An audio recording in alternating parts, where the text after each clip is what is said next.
Am I dead? No. We're traveling through a gap in space-time. Teleporting.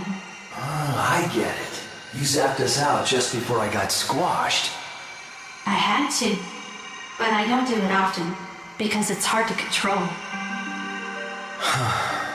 So much for finding that spaceship, huh? You almost had me convinced it would work.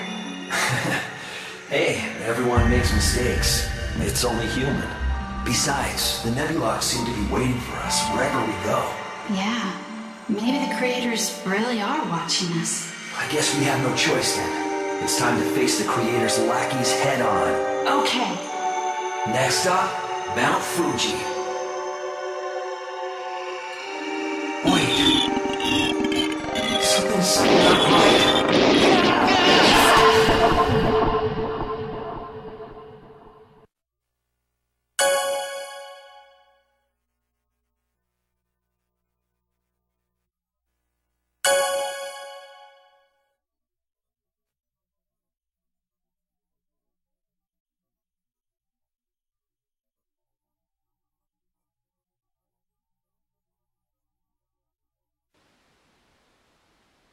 Kachi, where are we? Some kind of illusion. I think we're inside someone's dream. Wonderful.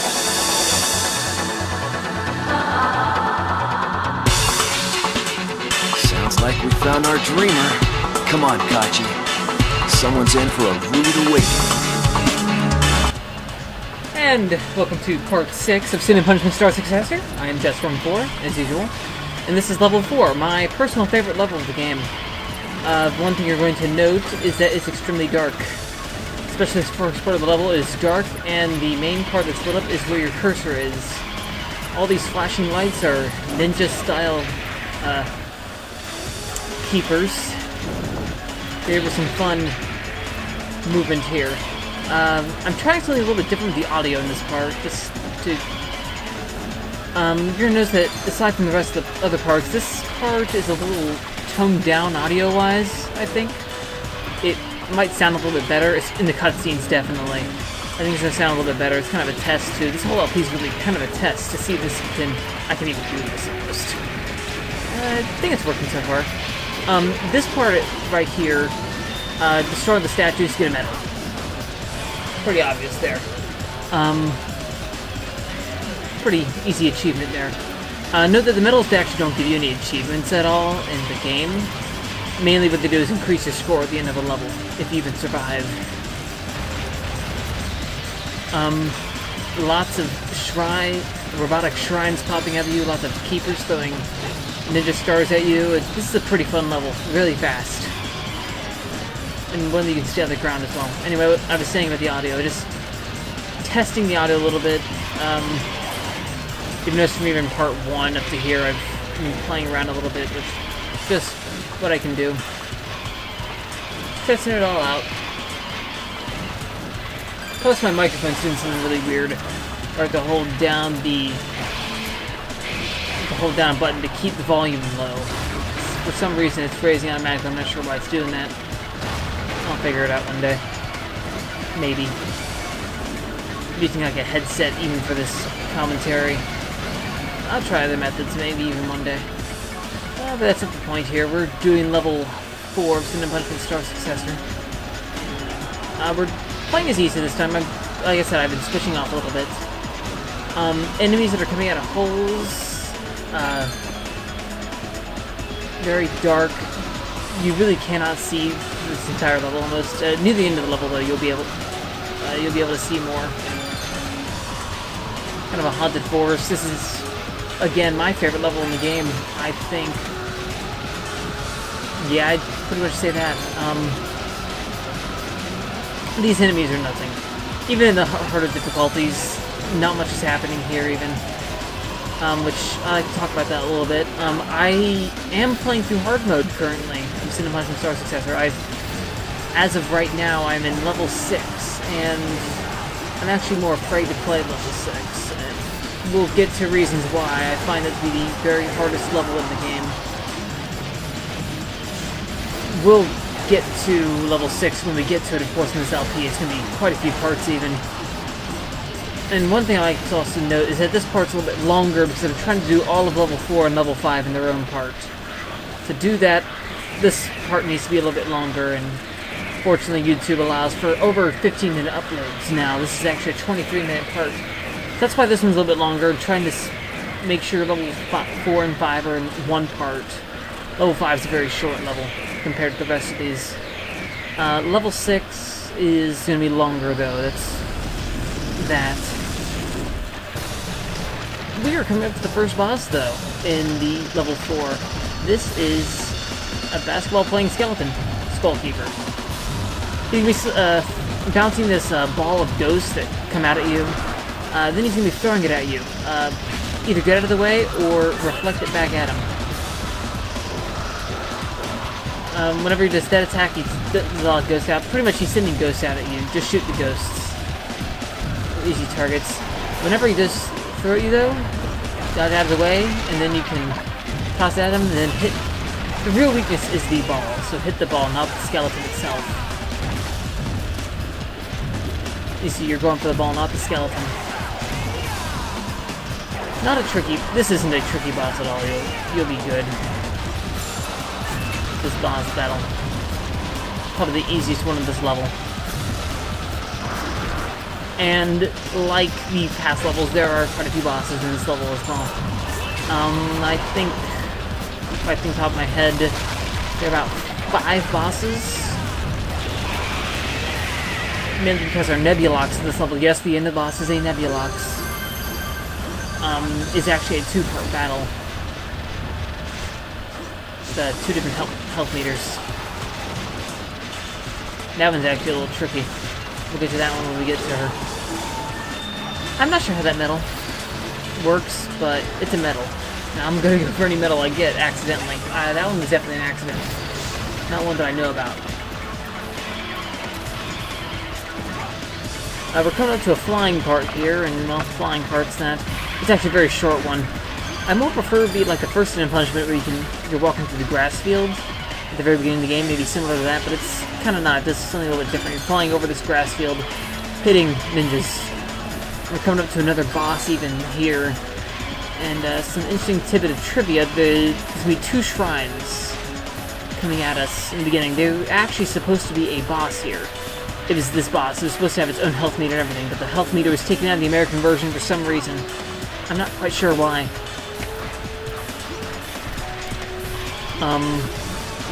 But we keep just flying through this field. Enough said for this part of the level. And here are the 2 shrines here I was talking about. For some reason, these were 2 bosses. I'm not quite sure what they are. I'm not quite sure why they aren't have health meters, but these guys aren't pretty easy. If you actually stop them while they're moving around, you can actually run them into each other and hurt them like that. One fires monsters, the other one fires laser, big beam cannon things. Take out whichever one you think is annoying first. For some reason, I'm taking out the one that summons the keepers. I don't quite know why, but oh well. Health boost, and you get to the Ninja Keeper. This is actually one of my favorite bosses. This is a pretty physical boss too. At first, he's just a very small boss, similar to the ninjas. He summons a bunch of grass. He plants grass seeds, and they all grow. Pretty cool boss, I think. It's also a pretty big health meter too for even a boss in this part of the game.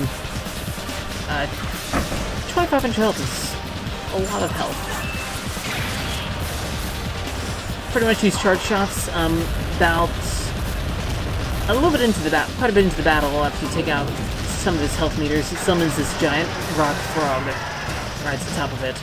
Reminds me of many ninja legends, even a little bit of lunar Silver Star story. Whenever you hold the tongue like that, slash at it, get a medal, and it actually does some damage too. You can actually kill the frog before you even defeat the boss, so Also, by knocking the ninja into the frog, you do some pretty heavy damage there. Frog, just use fire, use any dodging method you can usually.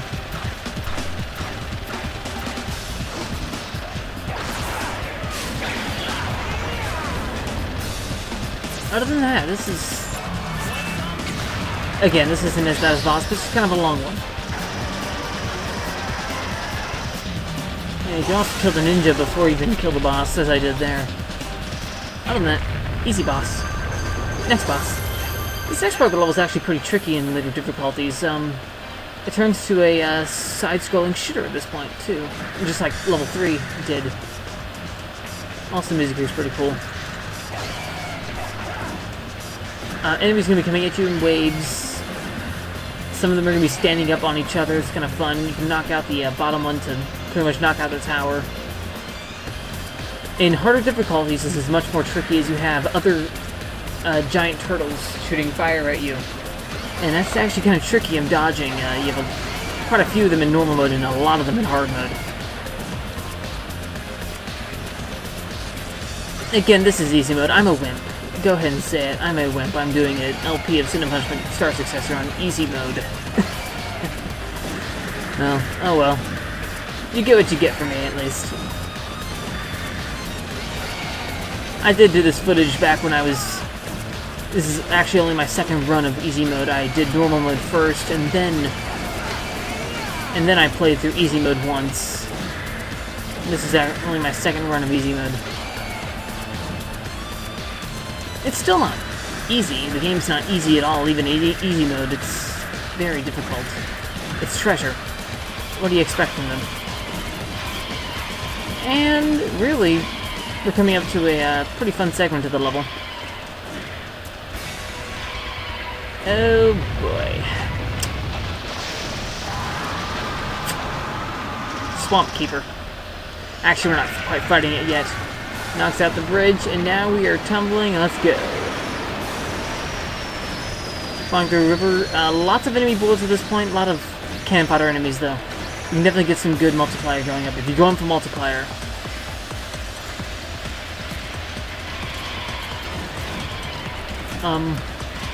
The main thing in this is just, as usual in the game, just keep dodging bullets that come at you.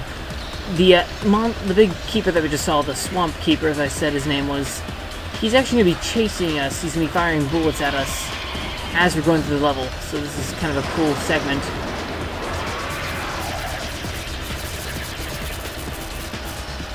Go ahead and just be ready for him, what he does. Whenever that eye opens, he's going to fire some bullets, usually some white ones. You can charge into the... You can use a charge shot right at the eye to go ahead and just take some...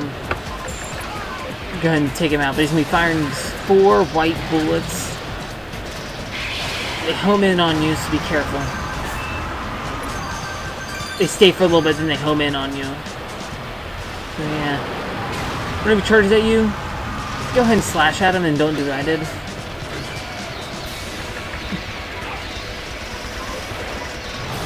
And that's really all I have to say at this point. We're kind of just heading into the next boss, which is exactly what you see with the Swamp Keeper. As for all beam attacks, stay away from the big giant circle. That's where you are. Charge shot into him and, well, get ready for this boss. This boss really tripped me up my first time fighting him. I spent quite a few, got quite a few game over screens on this boss.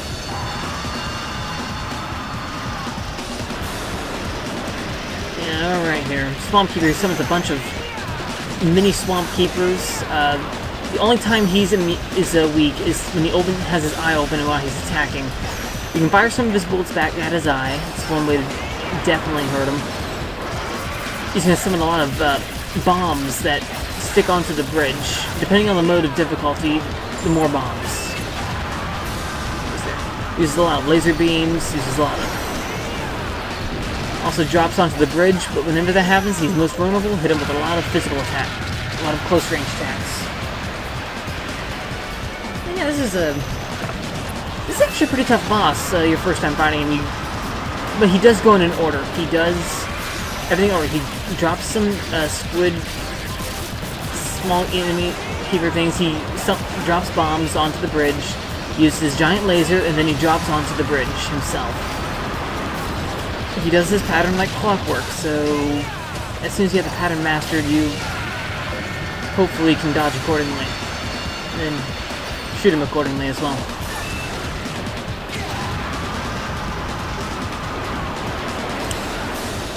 Other than that, that's kind of it, this boss.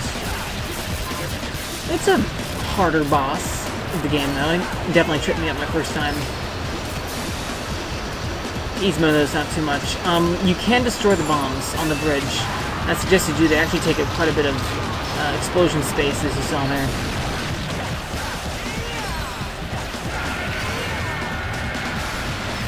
I had 1,500 health. He's not a bad bunch of health either.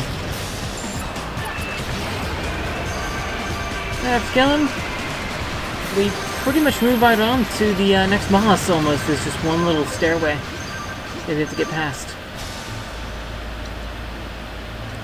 And this next boss that we're coming up to is a Nebulox member. Get ready. This is a pretty tough one. Not as tough as that last one that we had, you know, what's her name again? Yes, I just forgot her name. Hibaru. I just forgot Hibaru's name. Just, I can never remember her name. But the next one here, oh yeah, I definitely remember her name. Get ready. And here we go. Check out that reflection. This water is mesmerizing. It's hard to tell which moon is real.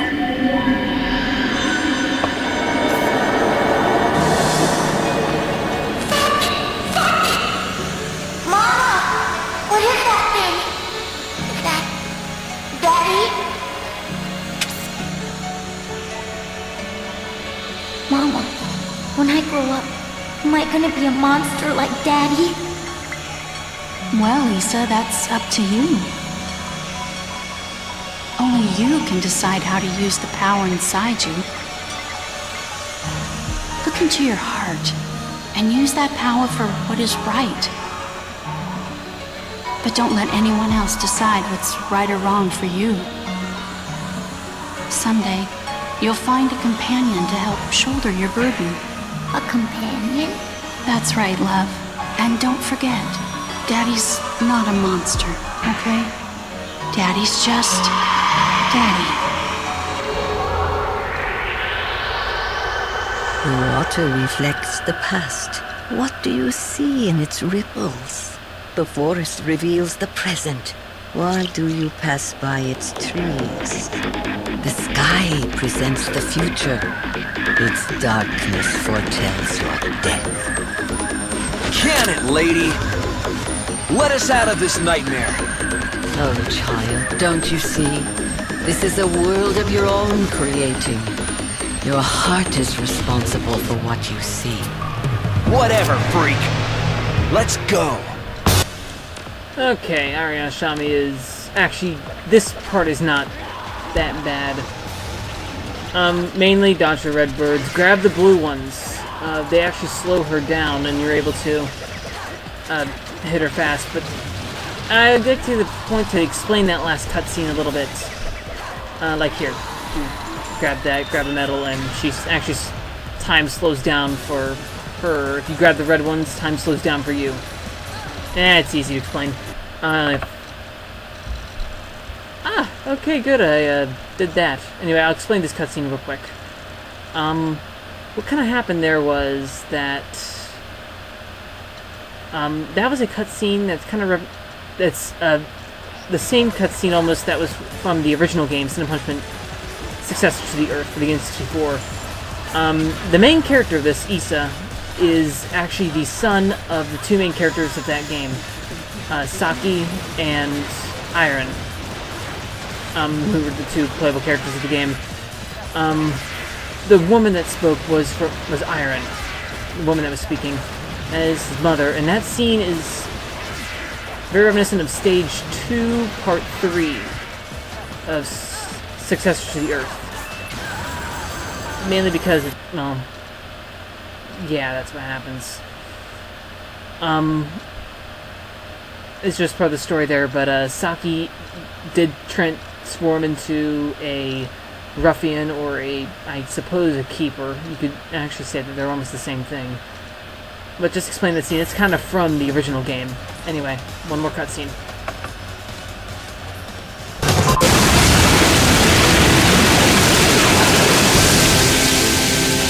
My blood is on fire! Her blood's on fire. Okay. Just to give clarification, that's kind of what that cutscene's about. It's from the original game. That's why it's kind of special. Alright, so this boss. This is a really tough one. At first. Now, one thing I'm not doing, I don't know why I'm not doing it, is countering her punches. In later difficulties, you want to learn how to counter her punches. Yes, you can counter them with your close range attacks, and I suggest you do so. In easy mode, you can actually dodge them. They're not that bad to dodge. But countering them, she's extremely fast in the other difficulties. And by countering them in the other difficulties, you can give yourself a lot of time just to... It's less dodge time, more damage to her. The battle goes faster for you, and you don't have to live through this part. As you see, these pillars are coming at you, and they're blocking your movement even. You can destroy them with a full charge shot like that, hitting her. They do go down pretty easily. You can destroy them pretty easily as well. But this is a really long battle. This can be a really long battle if you make it. And doing more damage to her by countering her is better than what I'm doing. But at the end of the battle, about 500 health in, she's going to summon this gigantic meteor. What you want to do with this meteor is not that. You want to successfully knock the meteor back at her. Not like that. You do get a couple chances. The meteor actually doesn't do too much damage to you in any difficulty. That actually brings her down. And that's it for this part. We'll see you again for Stage 5, Sin and Punishment Star Successor, in Part 7.